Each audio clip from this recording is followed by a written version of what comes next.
What's up, people? Welcome to the 43rd episode of the News That Matters, where I tell you some interesting and fun news and some news that I think may matter to you, as most news channels broadcast bullshit. News number 1 is about the result of the Lok Sabha by-poll elections that were recently conducted in several states across the country. People of the nation are finally showing how fed up they are with the Jumlebaz party, as BJP has lost almost all its held seats. The biggest blow to power-drunk BJP was the loss in Kairana seat in Uttar Pradesh. It shows that people are finally realizing that they have been tortured enough in the last 4 years, and they are now ready to throw the blood-sucking Jumla party out of the country's politics. It is rightly said that you can fool most people sometime and some people most of the times, but you can never fool all people all the time.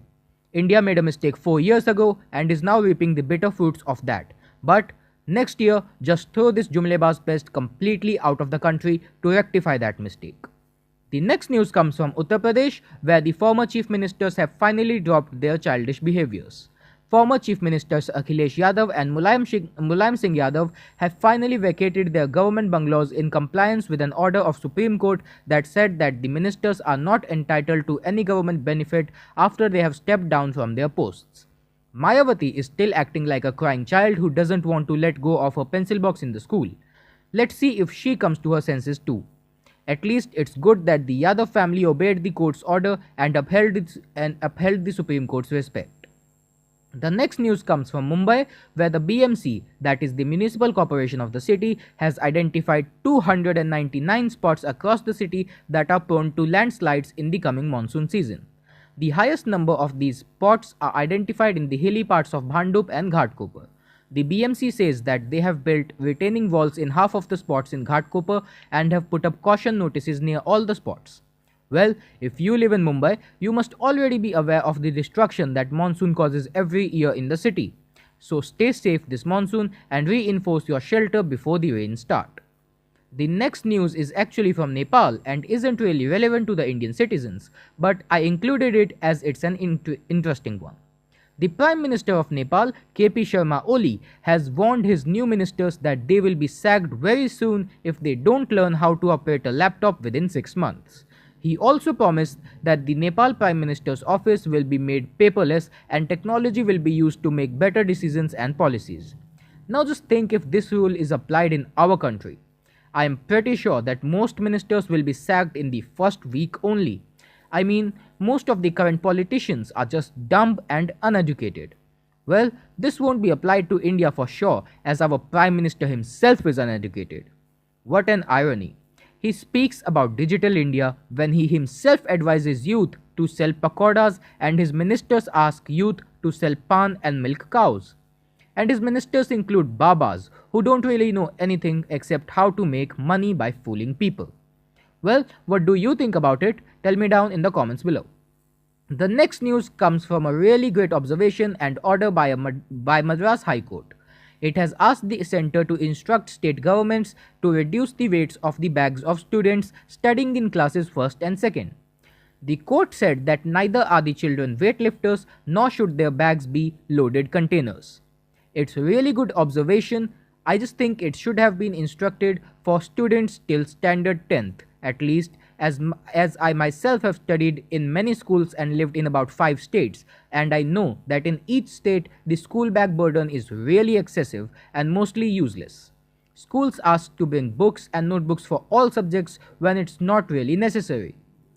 The court said that the weight of the bags should not exceed 10% of the weight of the student. Well, it's a good move, but it should be applied to higher classes also.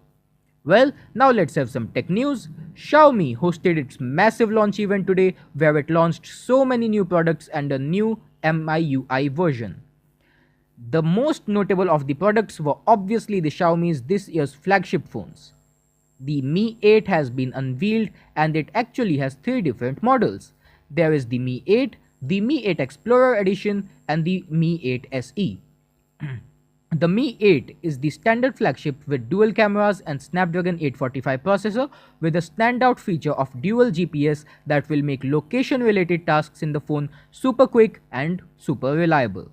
The Mi 8 Explorer Edition is the real one and I think it should be talked about more as it has many standout features. it has an in-display fingerprint scanner and a completely copied from Apple Face ID.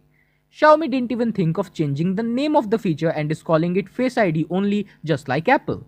It has a translucent back panel which it has borrowed from HTC.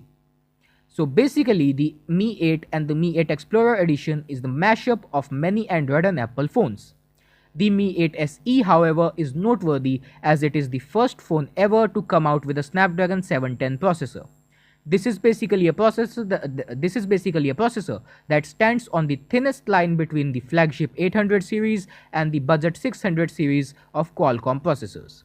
Well, the great thing is the price. Even though Indian pricing isn't out yet, if it launches at the price at which it is launched in China, it is an awesome buy. The Mi 8 and Mi 8 Explorer Edition 2 could give a really tough blow to OnePlus if launched at the price at which they are launched in China. The last news for today is about the Kimbo app that was launched yesterday by Patanjali. It has disappeared from the Play Store completely. Reports say that it is due to the fact that many security researchers and hackers claimed that they could easily read messages sent by other people even without putting too much effort into it. Well, if you have downloaded the app, I advise you to uninstall it and just stick to WhatsApp, as being Swadeshi isn't really necessary in my opinion if anyone can read your messages without your permission. Well, this was all for today. I'll be back tomorrow with another episode of the News That Matters. Thanks for watching, like and subscribe for more.